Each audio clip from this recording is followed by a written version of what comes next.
अस्सलाम वालेकुम। Thank you for joining. अगर इस चैनल पे आप नए हैं तो इस चैनल पे मैं बात करता हूँ settling in Europe, especially in Ireland, और करियर इन टेक की। तो अगर आपका इंटरेस्ट है either to move to Europe और building your career in in digital media और टेक, तो आप डेफिनेटली इस चैनल को सब्सक्राइब करें, क्योंकि मैं इस पे बहुत ज़्यादा ऐसा कंटेंट बनाने वाला हूँ जो आपको हेल्प करेगा in either your student journey और योर प्रोफेशनल जर्नी। ये जो वीडियो है ये कॉम्प्रहेंसिव गाइड होने वाली है उन सब लोगों के लिए जो आयरलैंड आ रहे हैं आइदर स्टूडेंट वीज़ा पे या वर्क वीज़ा पे, रिगार्डिंग कि उनको कैसे अपना बैंक अकाउंट खोलना चाहिए, कौन सा बैंक अकाउंट खोलना चाहिए, और उनको क्या क्या रिक्वायरमेंट्स होंगी to open a bank account successfully. अगर आप नए नए आयरलैंड में आए हैं तो लोकल बैंक अकाउंट खोलना ऑब्वियसली एक प्राइमरी रिक्वायरमेंट है टू मैनेज योर फाइनेंसेस। उसके बगैर तो आप अपने फाइनेंसेस को मैनेज ही नहीं कर पाओगे। तो ये आपको पहला फर्स्ट फ्यू स्टेप्स होते हैं जो आपको करना है as soon as you reach Ireland. Obviously आपको चाहे अपनी सैलरी रिसीव करनी हो, या अगर आप स्कॉलरशिप पे आए हैं तो आपको अगर स्कॉलरशिप अमाउंट रिसीव करना है, या फिर आपको अपना रेंट पे करना है और अपने एवरीडे के एक्सपेंसेस करने हैं, तो आपको एक बैंक अकाउंट डेफिनेटली चाहिए होगा। तो सबसे पहले बात करते हैं कि कौन से की डॉक्यूमेंट्स हैं जो आपको चाहिए होते हैं to open bank account. Obviously हर बैंक की डिफरेंट रिक्वायरमेंट्स हो सकती हैं, लेकिन जो जनरल लिस्ट ऑफ डॉक्यूमेंट्स हैं वो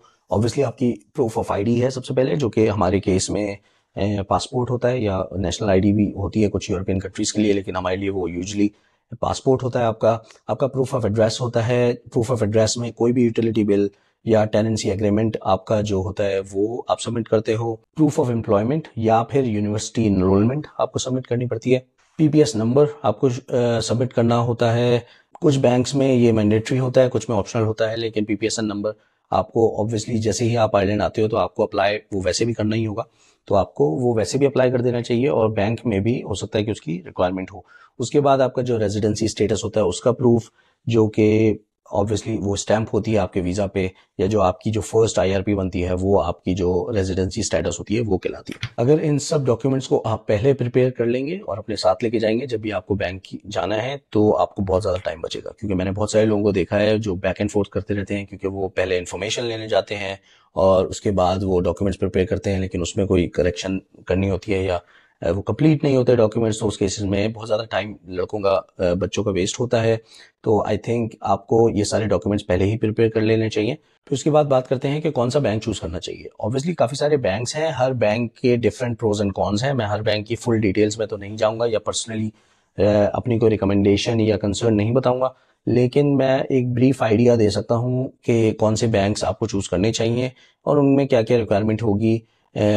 और obviously will focus on the major players. Obviously कुछ ऐसे बैंक्स हो सकते हैं जो कि मौजूद हों आयरलैंड में, लेकिन वो इस वीडियो में कवर ना हुए हों, क्योंकि वो प्रायोरिटी होनी भी नहीं चाहिए। आपके 3 से 4 या 5 बैंक्स ऐसे हैं जो स्टूडेंट्स के लिए या न्यू प्रोफेशनल्स के लिए जो आयरलैंड आते हैं उनके लिए की हैं, और उनको वही यूज करना चाहिए। तो सबसे पहले तो बात करते हैं, obviously top of the list is AIB, which is called allied Irish banks. ये टॉप का बैंक है। बहुत अच्छी कस्टमर सर्विस है। मैं पर्सनली भी AIB ही यूज करता हूँ अपनी सैलरी के लिए।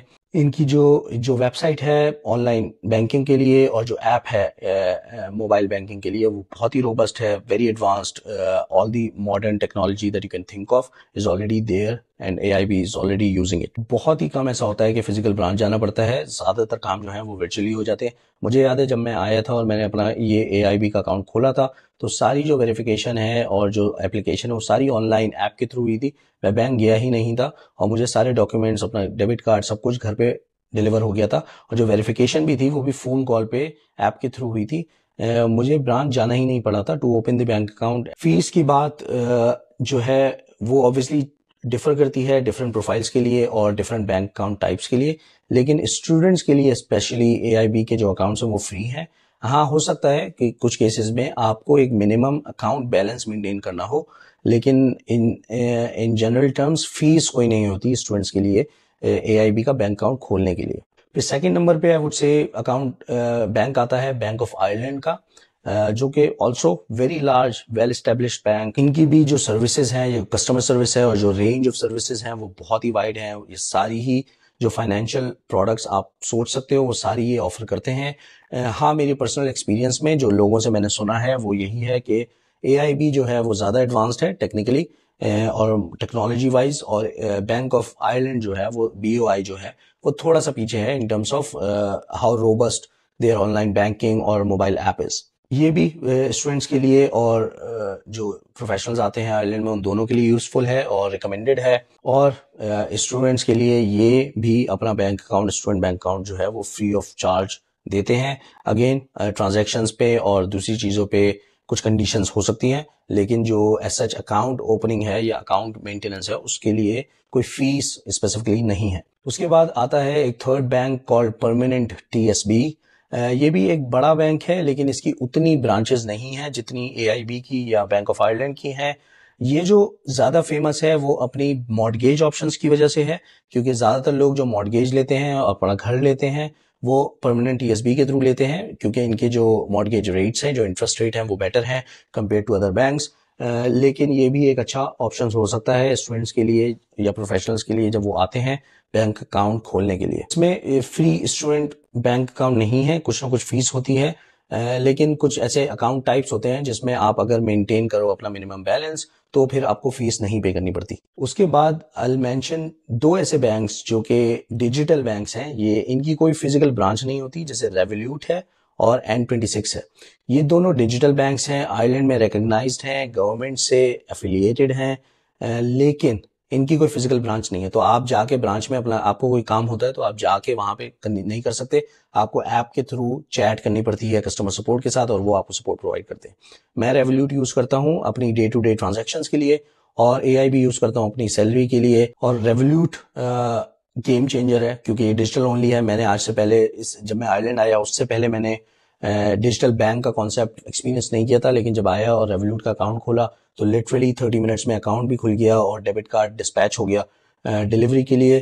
तो बहुत ही इजी प्रोसेस है, बहुत ही यूजर फ्रेंडली एप्स हैं। और जनरली अगर आप बात करें फीस की तो जनरली ये अकाउंट्स फ्री होते हैं और इनमें कोई भी मिनिमम बैलेंस की या फीस की रिक्वायरमेंट नहीं होती। अगर आप आपकी प्रेफरेंस ऐसी है कि आपको फिजिकल ब्रांच चाहिए, जैसे अगर आपको कोई प्रॉब्लम आती है या कोई क्वेश्चन होता है और आप चाहते हैं कि इट्स बेटर कि आप जाएं और बैंक ब्रांच में किसी से बात करें, अगर आपकी वो प्रेफरेंस है और वे ऑफ वर्किंग आपका वैसा है तो फिर I think revolute is not a good option. फिर आपको AIB या बैंक ऑफ आयरलैंड के ही अकाउंट्स ऑपरेट करने चाहिए, क्योंकि रेवोल्यूट में आपको लिटरली आप किसी से बात भी नहीं कर सकते, वो टोटली डिजिटल है, टोटली ऐप पे है और आपका कोई ब्रांच नहीं है।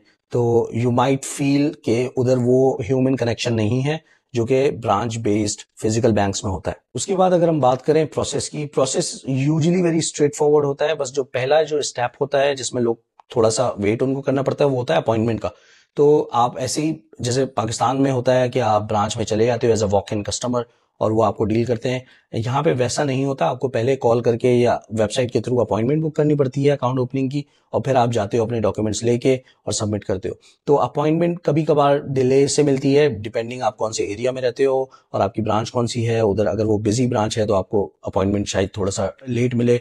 डिजिटल जो बैंक्स होते हैं उनमें कोई अपॉइंटमेंट नहीं होती, ऑब्वियसली उसमें आपने ऐप डाउनलोड करनी है और सारी वेरिफिकेशन और डॉक्यूमेंट्स की जो अपलोड है वो सारी डिजिटल ही होगी।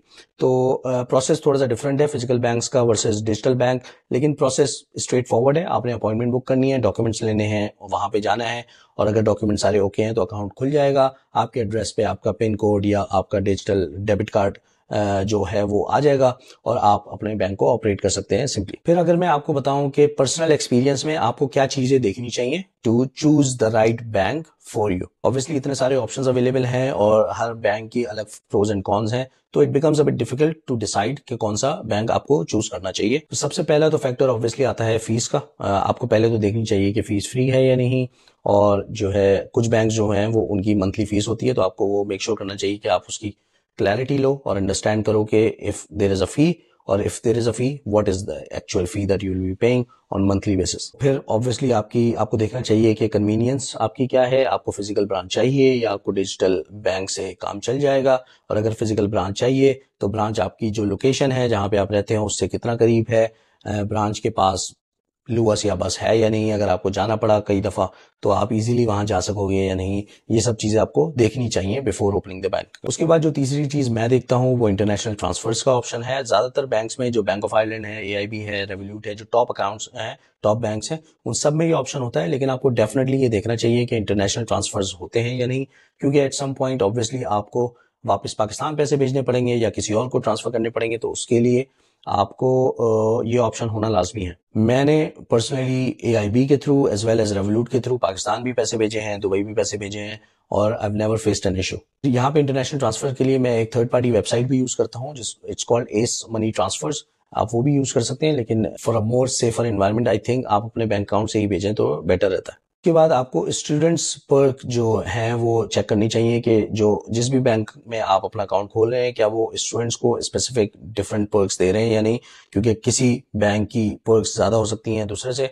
तो आपको मेक श्योर करना चाहिए कि आप you take the most advantage possible. आप देखते हैं कि कुछ कॉमन क्वेश्चंस होते हैं लोगों के, जब वो नए यहाँ पे आते हैं तो बैंक अकाउंट से रिलेटेड कुछ स्पेसिफिक क्वेश्चंस जो मुझे भी रिसीव हुए और मैं जनरली लोगों को देखता हूँ वो क्वेश्चन पूछते हुए।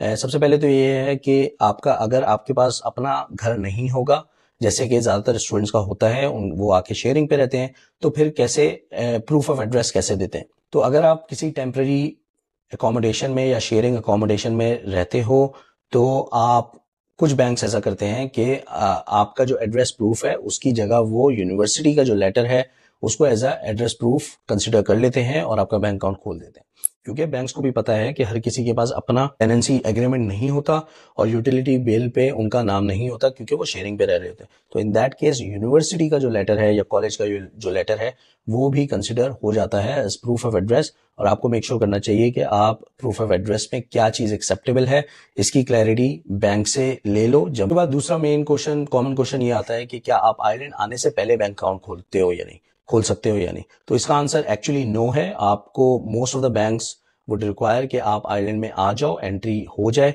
उसके बाद ही आपका बैंक अकाउंट खुलेगा आयरलैंड में। Obviously there is a way. N26 या रेवोल्यूट के जो अकाउंट्स हैं वो कंप्लीटली डिजिटल हैं, आपको फिजिकली जाना नहीं है ब्रांच में, तो देयर इज अ वे आप कर सकते हो कि अकाउंट खोल लो। लेकिन मैं सजेस्ट करूंगा कि आप आयरलैंड में एंटर होने के बाद ही अकाउंट खोलो, क्योंकि अगर आपने अकाउंट बाहर से खोल भी लिया तो आप उसको सही से ऑपरेट नहीं कर पाओगे, और अगर आपने उसमें कोई फंड्स डाल दिए तो हो सकता है वो फंड्स आप वहां से निकाल ना पाओ। उसके बाद कितना टाइम लगता है, तो अगर आपके डॉक्यूमेंट्स रेडी है और कंप्लीट है तो it shouldn't take more than couple of days और 3 days to open the bank account. उसके बाद 3-4 दिन लग जाते हैं पोस्ट में आपका डेबिट कार्ड आने में, और फिर आप यूज करना शुरू कर सकते हो अपने। तो ये बेसिकली ओवरव्यू था बैंक अकाउंट्स का आयरलैंड में from the aspect of students and newcomers to Ireland. Usually the process is very straightforward, it should be very simple. अगर आप कहीं फंसे तो वो हो सकता है most probably it will be because of the missing document, otherwise the process should be very straightforward. अगर आपको ट्रेडिशनल फिजिकल बैंक चाहिए या आपको डिजिटल बैंक चाहिए, दोनों केसेस में काफी ऑप्शंस यहाँ पे मौजूद हैं